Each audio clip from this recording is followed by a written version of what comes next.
Welcome back to my channel नन भाभी study blog. I hope आप सबकी पढ़ाई अच्छी चल रही होगी और जो भी आपका एग्जाम, आप जिन्होंने जिस एग्जाम को भी टारगेट किया होगा उसकी अच्छे से मन लगा के पढ़ाई कर रहे होंगे, क्योंकि जो एग्जाम है हमारे ज़्यादातर देखा जा रहा है कि अब एग्जाम की बौछार होने वाली है। जी हाँ, जैसे कि अभी ये जो टाइम पीरियड चल रहा था 2024 का, स्टार्टिंग से लेके जनवरी से लेके मुश्किल से देखा जाए तो बहुत ही ज़्यादा कम एग्जाम हुए हैं और जो हुए भी हैं तो वो निरस्त हो गए हैं। बात करें आरओ की या फिर यूपी पुलिस की और पीसीएस का एग्जाम तो हुआ भी नहीं, वो सारे पोस्टपोन होके चले गए हैं ठंडी में, मतलब नवंबर या दिसंबर में। और एक बहुत ही इम्पोर्टेंट न्यूज़ है जो आप लोग के साथ मुझे शेयर करनी है, ये है कि जो आरओ का एग्जाम है वो 2 दिन में होना है। वो तो आप सबको पता ही हो गया, वो काफ़ी पुरानी न्यूज़ है।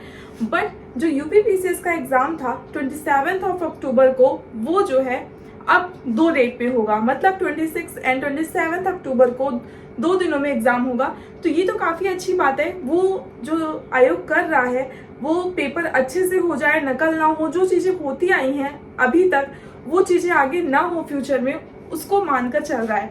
बट इससे हमारा क्या लॉस होगा, कभी आपने सोचा है? मुझे जब ये न्यूज़ मिली तो मैंने सोचा और मुझे क्या फील हुआ, मैं आपके साथ शेयर करना चाहती हूँ कि 2 दिन में एग्जाम होने से 4 शिफ्ट में एग्जाम होगा और हर एग्जाम मतलब एक एग्जाम यूपी पीसीएस का 4 पेपर बनेगा। तो कोई पोर्शन इजी होगा, कोई हार्ड होगा और लास्ट में नॉर्मलाइजेशन होगा। तो ये सारा चीज़ कि कोई बच्चा जिसका एग्जाम अच्छा गया है और अगर उसका पेपर इजी आ जाता है तो उसका लॉस होने के चांसेस बहुत ज़्यादा है। तो ये थोड़ा ड्रॉबैक है हर स्टूडेंट के लिए जो भी उसकी प्रिपरेशन कर रहे हैं।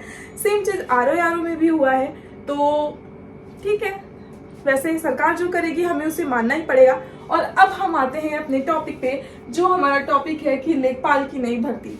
एक्चुअली इसकी जो भर्ती है वो काफी टाइम पहले से ही हो रहा था कि 3000 4000 ऐसे संख्या बताई जा रही थी। बट अभी जो नोटिफाई हुआ है, नोटिफिकेशन आया है, आयोग को भेजा गया है कि हमारे पास 7000 टोटल, ये देखिए मैंने लिख रखा है यहाँ पे सारी चीजें आप लोग के लिए, टोटल 7000 वैकेंसी खाली है उनके पास। अब देखते हैं कि ये कितने सीट्स निकालते हैं। बट 7000 की बात आई है तो आई होप 7000 की वैकेंसी आए। और अब आप लोग सोच रहे होंगे पेट तो करवाया नहीं और लेखपाल की भर्ती लाके क्या करेंगे। तो सबसे पहले बता देती हूँ इस लेखपाल की भर्ती में कौन कौन बैठ सकता है। तो जिन्होंने 2023 का पेट का एग्जाम दिया था वो सारे स्टूडेंट तैयार हो जाएं, क्योंकि उनका भाग्य खुलने वाला है, वो लेखपाल बनने वाले हैं। जी हाँ, क्योंकि 2023 के जो पेट स्टूडेंट थे वही इसमें एलिजिबल होंगे। अभी इसके लिए कोई पेट का एग्जाम रिसेंटली नहीं कराया जाएगा क्योंकि उतना टाइम नहीं है। और इसका जो फॉर्म का नोटिफिकेशन है ये अक्टूबर के फर्स्ट मंथ में आपको देखने को मिल जाएगा। तो मतलब लेखपाल का जो फॉर्म है आप अक्टूबर से भर पाएंगे और विद इन 3-4 मंथ, वो तो आयोग पे जाता है कब वो पेपर करवाता है। बट जब फॉर्म आ जाता है किसी भी एग्जाम का तब वो विद इन 3-4 मंथ एग्जाम करवा ही देते हैं। तो देखिए आप अक्टूबर में इस फॉर्म को अगर भरेंगे तो जनवरी तक लेटेस्ट ये एग्जाम होने की संभावना है। तो आपको अपनी तैयारी अच्छी तरीके से करनी चाहिए अब, और बिना डिस्ट्रैक्ट हुए बिल्कुल फोकस होके। और आपका सिलेबस भी मैं बताऊंगी, अभी यहाँ पे मैंने पूरा सिलेबस यहाँ पे लिख रखा है, तो अभी इस पे भी बात करेंगे। और मैंने बता दिया जितने भी स्टूडेंट पेट की वैकेंसी का वेट कर रहे हैं, मतलब 2023 में वो फॉर्म नहीं फिल कर पाए हैं, उनके लिए मैं यही कहूंगी अभी उनके लिए कोई फॉर्म नहीं आने वाला, 2024 में तो नहीं ही आने वाला। आप 2025 का वेट करिए और वो एलिजिबल नहीं होंगे इस लेखपाल की वैकेंसी में। और 2025 का जब वो फॉर्म आएगा तो वो जरूर से जरूर डालें। देखिए जिन्होंने 2023 में फॉर्म नहीं डाला, मेरा ही केस लीजिए, मैंने नहीं डाला था, तो अब क्या है, अगर लेखपाल की वैकेंसी आ रही है, देखिए अचानक से वैकेंसी आ गई और वो स्टूडेंट उसमें फिल नहीं कर पाएंगे तो इससे उनका लॉस होगा। अब वो निराश हो रहे होंगे कि मैंने 2023 का फॉर्म क्यों नहीं डाला।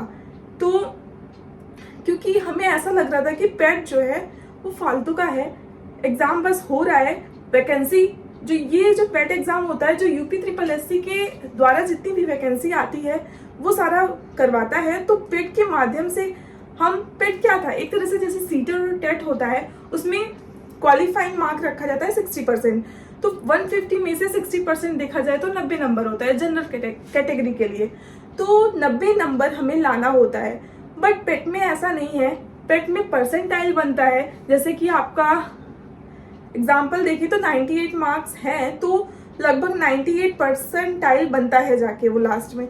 तो वही स्कोर कार्ड लिया जाता है। जो इसके पहले लेखपाल की वैकेंसी पूरी तरह से क्लियर हो गई है, मतलब मेरी एक फ्रेंड है उसने ज्वाइन कर लिया है, तो परसेंटाइल जिनका हाई था, मतलब एक क्राइटेरिया दिया उन्होंने कि इतने पे जाकर इतना परसेंटाइल जिसका होगा वो लेखपाल का फॉर्म भर पाएगा। तो इस बार देखते हैं कितना परसेंटाइल रहता है। वैसे मैं बता दूं, जहां तक है 85 परसेंटाइल तक वो रखेंगे कि 85 परसेंटाइल से ऊपर वाले स्टूडेंट्स जिनके आए हैं नंबर, वो इस फॉर्म को फिल कर सकते हैं। तो अब बात करते हैं जो इस फॉर्म को फिल कर सकते हैं। तो आप समझ ही गए होंगे कि आप एलिजिबल हैं कि नहीं। अगर आपका 85 परसेंटाइल से ऊपर बन रहा है तो डेफिनेटली आप इस फॉर्म को फिल करने के लिए एलिजिबल हैं। अब बात करते हैं पेपर कैसा होता है। देखिए इसमें क्या है, इसका पेपर जो है ज्यादा हार्ड नहीं है। 4 सब्जेक्ट है आपके पास, सिर्फ 100 मार्क्स का पेपर है, पर क्वेश्चन 1 मार्क। और हाँ, एक ड्रॉबैक है इसका कि नेगेटिव मार्किंग है, 1/4 आपको नेगेटिव मार्किंग देखने को भी मिलेगी एग्जाम में।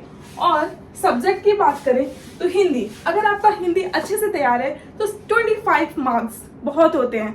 25 मार्क्स हिंदी लेके चल रहा है। मैथ्स के भी 25 मार्क्स, सामान्य ज्ञान के भी 25 और ग्राम समाज एवं विकास के भी 25 मार्क्स। तो टोटल 4 सब्जेक्ट मिला के 100 मार्क्स बन रहे हैं। अब बताते हैं किसको कहाँ से पढ़ना है। हिंदी के लिए तो मैं आपको सजेस्ट यही करूंगी कि घटना चक्र पढ़िए, हिंदी की घटना चक्र आती है। और हिंदी के लिए आप हरदेव बाहरी जी की बुक है उसको ले सकते हैं।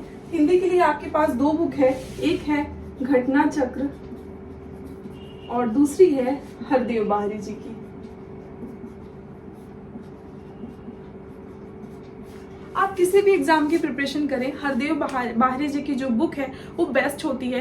तो अगर आप उसे ही पढ़ ले रहे हैं, आपके पास अभी टाइम है 3-4 महीने का, अभी फॉर्म भी नहीं आया है, अक्टूबर में फॉर्म आएंगे, तो आप अभी से अगर पढ़ना चाहते हैं तो ये बुक ले लीजिए, बेस्ट है। और अच्छे से तैयारी करेंगे तो एक भी क्वेश्चन छूट नहीं पाएगा, क्योंकि 25 मार्क्स की बात है, ठीक है।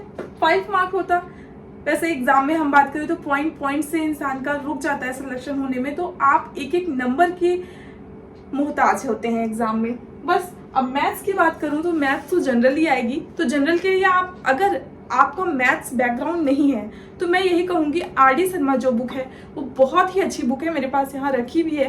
पर आप लोग अगर कहेंगे तो मैं बुक लिस्ट भी सजेस्ट करूंगी, बुक दिखाऊंगी भी आपके साथ। अगर आप लोग को देखना होगा तो कमेंट सेक्शन में ज़रूर कमेंट करके बताइएगा कि आपको देखना है बुक्स मेरी कि नहीं। हिंदी के लिए और मैथ्स के लिए जितनी भी मेरी पास बुक्स है वो सारी मैं आप सबके साथ शेयर करूंगी। और मैथ्स के लिए अगर आप RD शर्मा अच्छे तरीके से, अभी टाइम है, मोटी तो है, काफ़ी मोटी है देखने में, बट आप 2 से 3 बार अगर उस बुक को अच्छे से सॉल्व कर लेते हैं तो मैथ्स के मास्टर बन सकते हैं। हाँ, TGT लेवल की नहीं, बट एक अच्छा लेवल, आपका एक बेस क्लियर हो जाएगा। तो आप अगर लेखपाल की प्रिपरेशन करें, लेखपाल के लिए RD शर्मा बेस्ट है, मैथ के लिए आप वहाँ से करिए। सामान्य ज्ञान के लिए दृष्टि की बुक आती है, आप वहाँ से कर लीजिए। लूसेंट आती है, लूसेंट में पूरी history, geography, polity, Indian world, हर चीज़ को मिक्स करके दिया गया है लूसेंट में। तो आप लूसेंट से भी पढ़ सकते हैं। अदरवाइज आपके पास बुक है, स्टैंडर्ड बुक्स है, तो टाइम भी है अच्छा खासा, आप वहाँ से भी पढ़ सकते हैं। ग्राम समाज विकास के लिए, इसके लिए आती है पतली सी बुक, आप उसे ले लीजिए और एकदम अच्छे से रट डालिए, क्योंकि इसको रटना ही पड़ेगा। और बस यही थी मेरी स्ट्रेटजी, ये सारी बुक्स जो मैंने आपको बताई है। आप मुझे, क्योंकि ये न्यूज़, ये नोटिफिकेशन मैंने देखा तो मैंने कहा क्यों ना आप लोग के साथ मैं इसे शेयर कर दूं, ताकि आप लोग तक ये जो नॉलेज है ये पहुंच जाए।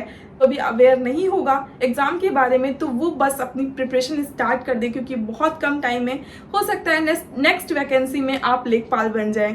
क्योंकि मैंने आपको पहले ही बताया कि मेरी एक फ्रेंड बनी है, उसने एग्ज़ाम भी दिया था, पेट में अच्छा स्कोर भी किया था, तो काफ़ी अच्छा, मतलब अच्छा लगता है कि यार मेरी फ्रेंड लेखपाल बन गई।